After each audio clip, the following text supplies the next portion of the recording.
Allons-y maintenant avec un deuxième exemple là, qui va mettre en lumière justement la notion là, de changement de sens de l'inégalité dans la résolution d'inéquations. Alors, on a moins 4x moins 20 est plus petit ou égal à 80. Et on cherche à résoudre cette inéquation. Donc, je vous rappelle toujours la question. Résoudre les inéquations et donner l'ensemble de solutions à l'aide d'un intervalle. Alors, allons-y.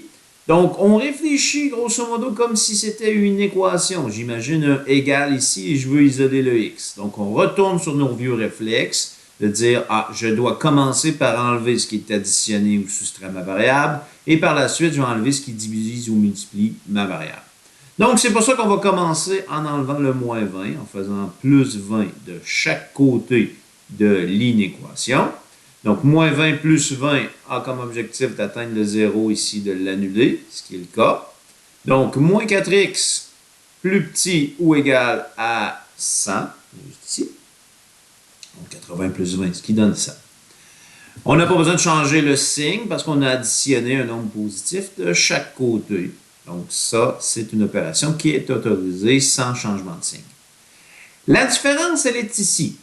Donc, je veux enlever le moins 4 qui multiplie mon x.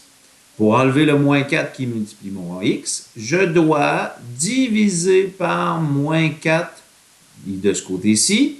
Donc, quand je le fais d'un côté de l'inéquation, je dois le faire de l'autre.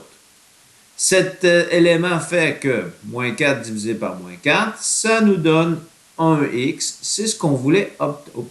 Je vais retourner sur ma couleur bleue.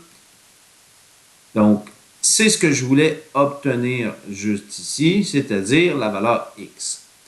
Maintenant, puisque j'ai divisé par un nombre négatif de chaque côté de l'inéquation, ben ici, dans le fond, le symbole plus petit ou égal va changer de sens, juste ici, parce que j'ai divisé par un nombre négatif.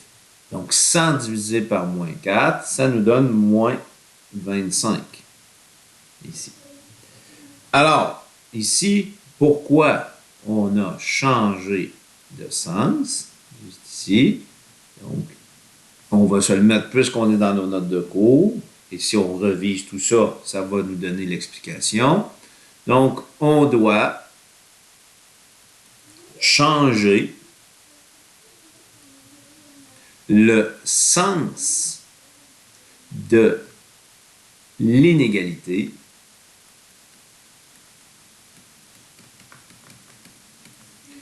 car on a divisé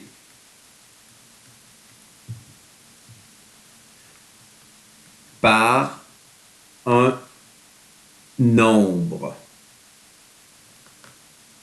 négatif pour isoler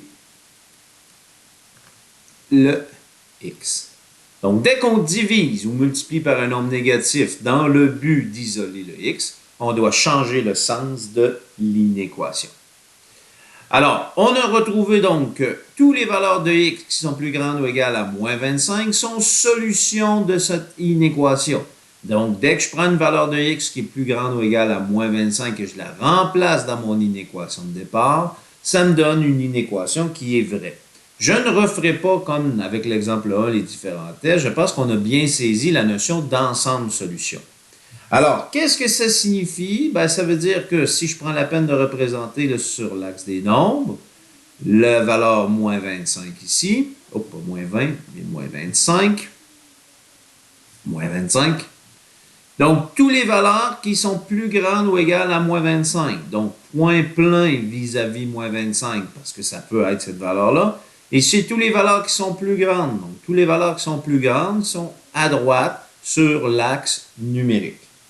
Ça veut dire quoi? Ça veut dire en termes d'ensemble solution. En termes d'ensemble solution, comme ça ici, ben on va dire que x appartient à quel intervalle? Donc, ma borne inférieure est de moins 25. Donc, moins 25.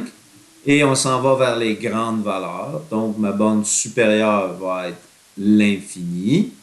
Et là, on place nos crochets. Plus que le point est plein, puisqu'on a une égalité, le moins 25 va être inclus dans l'intervalle. Et avec le symbole infini, toujours le crochet ouvert par convention. Donc, toutes les valeurs qui sont plus grandes ou égales à moins 25 seront solutions de notre inéquation.